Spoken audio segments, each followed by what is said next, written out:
South Africa's major banks are set to face increased scrutiny from Parliament. The Committee on Trade, Industry and Competition, chaired by Mzwandile Masina, has announced that the banks will appear before the committee next year. The move aims to enhance oversight of the financial sector and to ensure transparency as well as accountability. Let's now bring in the committee chairperson, Mzwandile Masina, about the reasons behind this particular decision and what it means for consumers. Chair, a very good morning to you. Thank you so much for making time for us this morning. What necessitated this particular decision to have the banks appear before the committee? No, thank you very much for this opportunity, Adrian. I think firstly is that there was an observation that was made. We had a joint committee of National Treasury as well as DTIC, where we really were looking into the role of the financial sector in South Africa. One of the few issues that came out was that we realized that in South Africa it's very easy to get what is called the consumption credit than to get a productive credit. So the banks will easily look into your credit profile, give you a loan for a car, a house, credit card, and any other things that you want to do. But if Adrian says he wants to open a business, banks will make it almost impossible for you to get a loan. For one reason or the other, you will not qualify. So we thought this is abnormal. Secondly, there was a big issue around the issue of charges to the consumers, which remains a very secret of all the banks, how they structure their charges and so on and so on. So we thought that it would be necessary for us to, because we think that the banking sector is properly organized in South Africa, we must engage with them so that we can understand them amongst many other issues. So then these two committees felt that it will be important for us to basically invite the banks to come forward so that we can ask all sorts of other questions that we have, and then we'll then be able to see whether or not there is nothing in law that needs to be adjusted so that the banking system also, supports the economic development in South Africa.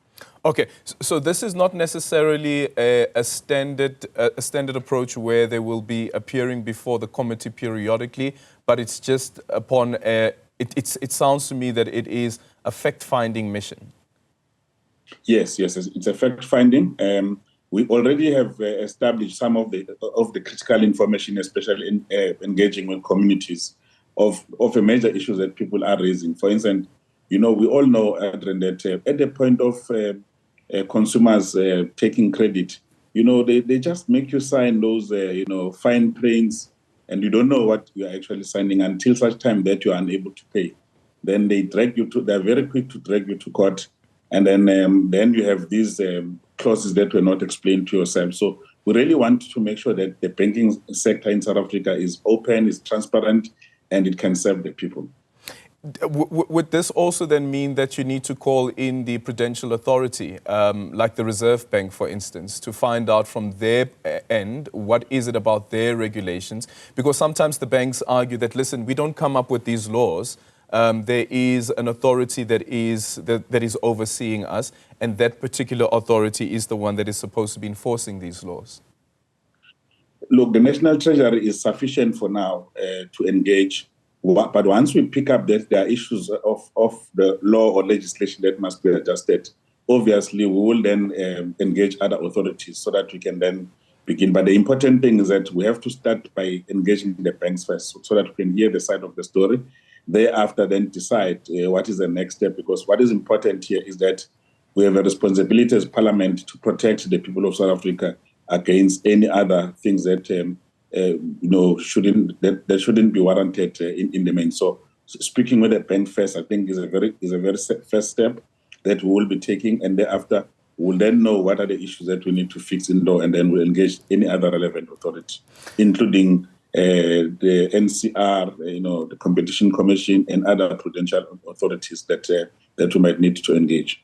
Yeah, and on that basis, the Finance Minister had said before, Enoch Godongwana, that as far as he is concerned, that government had established appropriate bodies with which to deal with such complaints, including the Financial Sector Conduct Authority. That is in his response to a question from News 24.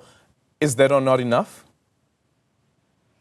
Well, such authorities, they look at technicalities. We want to look at issues that affect our people in the main.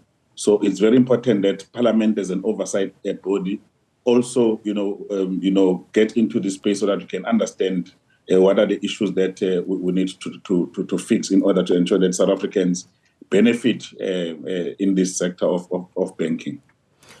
Has there been any responses yet from the sector? Well, we believe there will be a response. You must remember that in Parliament, so there's two ways. The first, we are invoking Section 158 of Parliament, where we just invite the banks. So in an event they are not willing to come forward, we can subpoena them. The lawyers of Parliament will be able to assist us. We can subpoena them to appear before. And then normally, that's not a very nice way, because I don't think that there is hostility between Parliament and the banking sector. So if they're invited with enough time, they should be able to come forward so that we can have an open conversation. Otherwise, we'll think that they have something to hide. Yeah, and here's the thing about this, is that during the height of state capture, there was an attempt and a proposal that was made in Cabinet before that there should be an inquiry into the banks. That matter went all the way to the courts, and the courts found that the Minister of Finance does not necessarily have the powers to probe banks and some of their processes and how they work. Do you think that Parliament, though, does have that power? Parliament makes ultimate laws in South Africa, so I don't think that anyone can say we have no right to just have a hearing. And banking is not just the only sector. I'm sure you would have picked up in the same channel that we are looking also into the aviation sector because there are issues. So, and we will be looking at insurance and any other sectors that have to do with our people. Because what is important is that we have a role to protect the consumers of this sector. So we think that we'll then have to engage with the banks to make sure that our people are protected in the main. Yeah. Will this also be work being done on top of what the Human Settlements Department under Minister Mamuluku Kubai has been trying to establish as well? And this is around loans, mortgage loans, and how those mortgage loans are issued to potential clients. And the point that she's raised before is that it almost seems that it's racially based as well, which the industry, of course, has rejected. Yes, our people have been raising that issue. For instance, Adrian, if you buy a car for R1 million or 500,000, you pay it in 5 years. You buy a house, you pay it in 20 years, and the interest is huge. I don't think that the people of South Africa have been taken into confidence what really happens, how those things are structured, whether or not there is no alternative.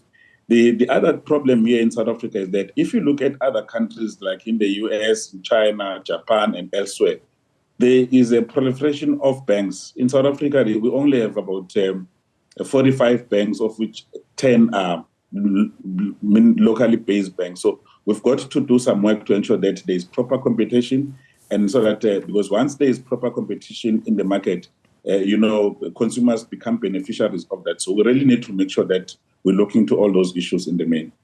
Thank you so much for your time. Mzwandile Masina is the chairperson of Parliament's Committee on Trade, Industry as well as Competition.